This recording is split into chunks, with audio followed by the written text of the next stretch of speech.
There is not a person watching this that has not heard of or been a fan of Rooster Teeth or Achievement Hunter or all their spin-offs at some point in time.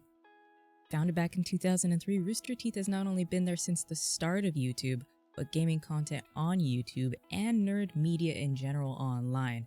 And they have not only paved the way, but crossed over to the mainstream at some point. Now, this will not be a full dive into Rooster Teeth, as that's a very long and complex history, especially as you guys know, in the last few years, their reputation has suffered immensely. So we're not going to get into that.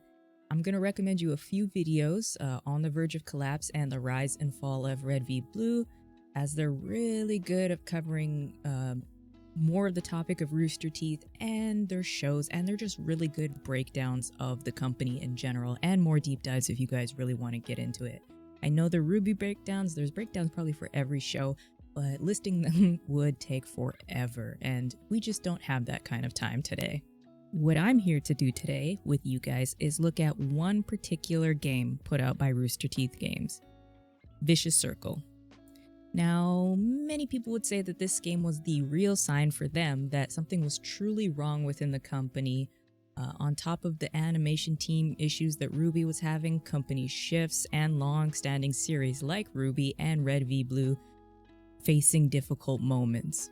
For a little backstory, Rooster Teeth Games was launched in 2017 with the aim to help indie developers gain exposure through Rooster Teeth's massive fan base and media reach. Logically, there's no way this could go wrong, right?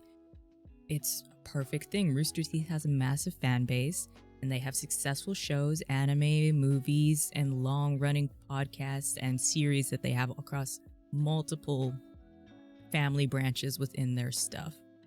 And to be fair, Rooster Teeth did publish a fair good bit of games before Vicious Circle, including $1 Million Butt, Ruby Combat Ready, and Achievement Hunter Heist, which were 3 board games they put out from 2016 to 2018, on top of 10 video games they dropped from 2014 to 2021, even if half of those were Ruby games. But I digress. As of right now, the information I have is that the Rooster Teeth Games is still an active division, although I don't know how active, and they might slowly be phasing it out, but I couldn't find any official news to say this division isn't around anymore. They did put out a game in 2021. It was developed by Rooster Teeth but published by Aspyr, and Aspyr is known for co-developing Knights of the Old Republic 1 and 2, and Force Unleashed, and publishing the 2020 game Myth Force. But I digress, back to Vicious Circle. Released back in 2019, that seems like so long ago, yet such a short time ago. It was released for PC, and it was labeled as an uncooperative, asymmetrical shooter. Yes, we're gonna get into that, I know. It's set in a campy and sci-fi world that has been voiced by a lot of the Rooster Teeth family. And you may be asking, Pugger, what is an uncooperative shooter? Well, I had to do a little Googling because I've never really heard that term before in all my years of gaming. So according to what I could find, it's a buzzword, but it also means that you can turn on your friends and steal their shit for yourself. Steal their nuggets in this instance because you're fighting a giant chicken. We'll get into it. In one round, there can only be one true winner, so you can work together and beat down the main chicken boss for profits, or you can steal all the nuggets, use environmental traps on everybody and stuff, and come out on top. But there was only one true winner. Somebody's always going to have more nuggets than everybody else, even if you work together. It's just a weird style that you don't see very much, and I don't think it really worked here, but we'll get into that. You may also be curious about the term asymmetrical shooter or asymmetrical gameplay, and in the shortest way to explain it, because here we're about keeping things short sometimes, each player starts the game with a different objective from the others in the game, and you all work to the same common goal, hence the asymmetrical gameplay. Everybody has the same chances of winning. Each player has to take different steps to get there. This is also the only game right now published and developed by Rooster Teeth at this time. I remember Achievement Hunter always promoting it when I used to watch the Minecraft series a lot and the Let's Plays they did around that time. And I even remember the massive live stream they did for launch day. They even had playtests at RTX, which if you guys don't know is Rooster Teeth's own convention, the Rooster Teeth Expo, way back in 2019. The launch day stream had a lot of Rooster Teeth icons and people we know from the community, a lot of Achievement Hunter people, and like Barbara and a whole bunch of people came in and they played the game for a bit and had some fun with the game. I do remember actually wanting to play this game from the gameplay, so I was like, this could be fun, but I was hesitant. Maybe cautious is the right word, because like Among Us or Phasmophobia, it seemed that this would be better with friends, and I just couldn't justify making my friends buy a game that they weren't super interested in, especially with Call of Duty out already and the other games we were all playing at that time. And eventually I just never got around to this, and here we are. You're probably wondering why I'm talking about this game right now, if it's a forgotten Rooster Teeth game. Let me ask you a few questions first. Have you ever played this game? Do you know anybody that's played this game? When was the last time you heard about this game, if ever, before it was shut down? What was it like and how did it play? And how could one of the biggest pillars in nerd culture and gaming culture online fail with this game so miserably? Now, I have an answer to a few of these questions, but I'm hoping by the end we can work together to get the final answer to the final question. So the first question, have you ever played this game? Probably not, to be honest. Estimates said the units sold range from 8,000 to 20,000, but I couldn't find any solid numbers. That also means, yes, it was a paid game. What I do know right now is Vicious Circle is not available on digital stores anywhere I checked, and I can't find a solid date on when it stopped selling. Some say sometime in 2021, sometime 2020. I don't know, honestly, and maybe that's bad journalism on my part for not finding a specific number, but here we are. From the most recent reviews I saw on Steam, the server, I can't tell if the servers are offline or it's just so empty that people might think that the servers are offline, and I don't know. And correct me if I'm wrong, is this not starting to feel like Bleeding Edge or Battleborn just a little bit, where it could have been amazing, it just wasn't for whatever reason? Kind of like, I mean, Lawbreakers was different. Lawbreakers was hard. These are, I don't know. Let's get further into this before I spiral off on a tangent.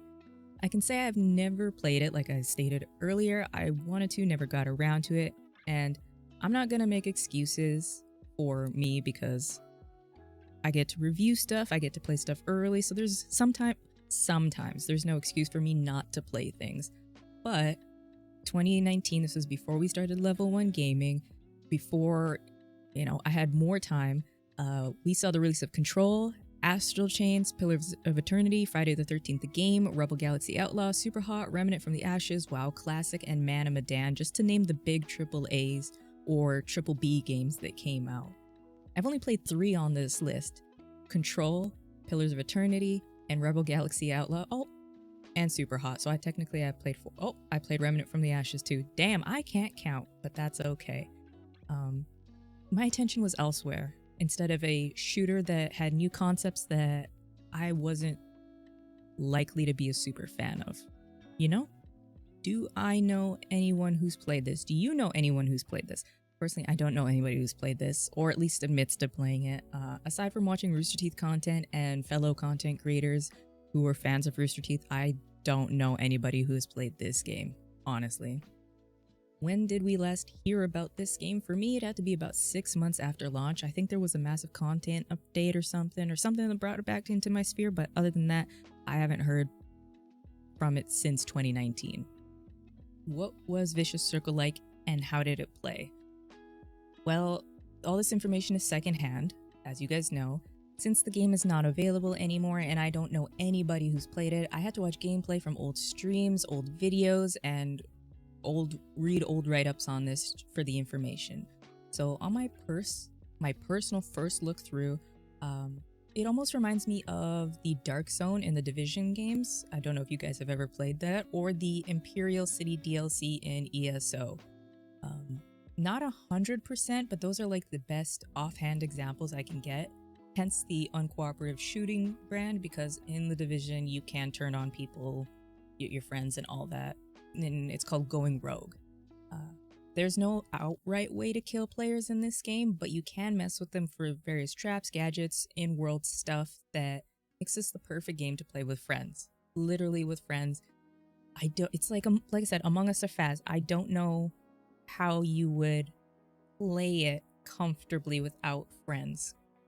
Because you can, I mean, we all play multiplayer games. You can screw over somebody in a game and not feel bad, but when you screw over your friends, then it's funny. I don't know. Maybe that's just me.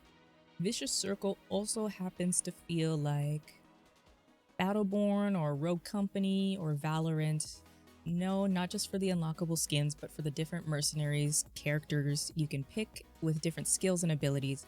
Because there's no permadeath, Vicious Circle also delivered a unique experience in contrast with other shooters we see a lot, like Warzone or Fall Guys, where after you get killed, either by the huge chicken, the little anything in the world that could kill you, you respawn rather than being forced to watch the whole match or leave the lobby, but you don't reappear in your body. Your goal is to, as a little dipper, which is a little ghost, you have to go and kill another mercenary and steal their body, and then you will gain their body. But if you can't kill them, then you stay as a little dipper to find the next mercenary that hopefully is around.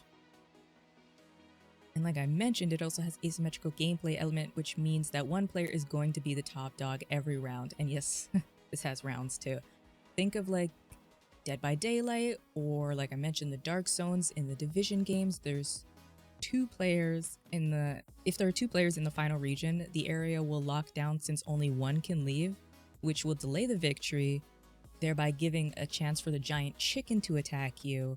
And maybe you had plans of winning, but the giant chicken kills you, so the other player wins. It's an interesting concept on paper, but nonetheless, this hardly occurred with two players being in the final area, because most of the time, most of the players would be either dead, or the one player that was on top would have already collected the amount of nuggets they needed, and the person that was at the end, it was kind of clear that they were going to be the winner.